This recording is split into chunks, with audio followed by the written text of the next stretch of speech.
how much time is invested in every job, not the ones that we get, not the ones that we lose, but all of them. How much time do we invest in all that stuff? And then let's measure what your current closing rate is, what the average job size is, and look at how much it costs us for the jobs we don't get.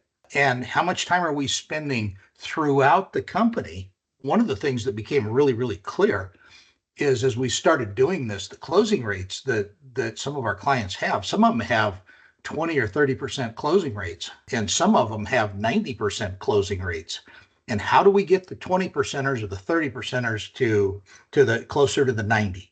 They also walk away with the idea, the difference between rainmakers and closers, and then converting the closer to a trusted advisor, which everybody wants to deal with a trusted advisor. Nobody wants to deal with a salesman.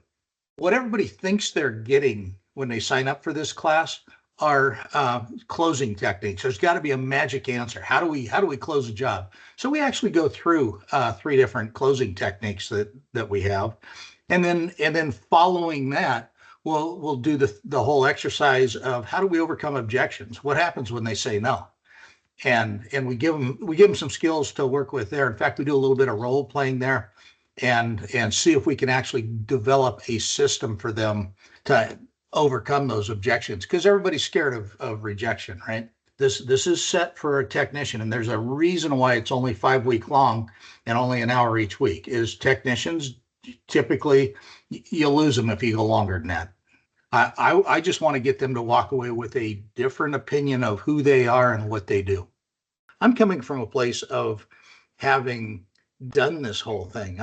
I've been the technician out getting the signature for somebody else. I've also been the guy that owned the company and trained the team on what to do here. This is right from where I came from.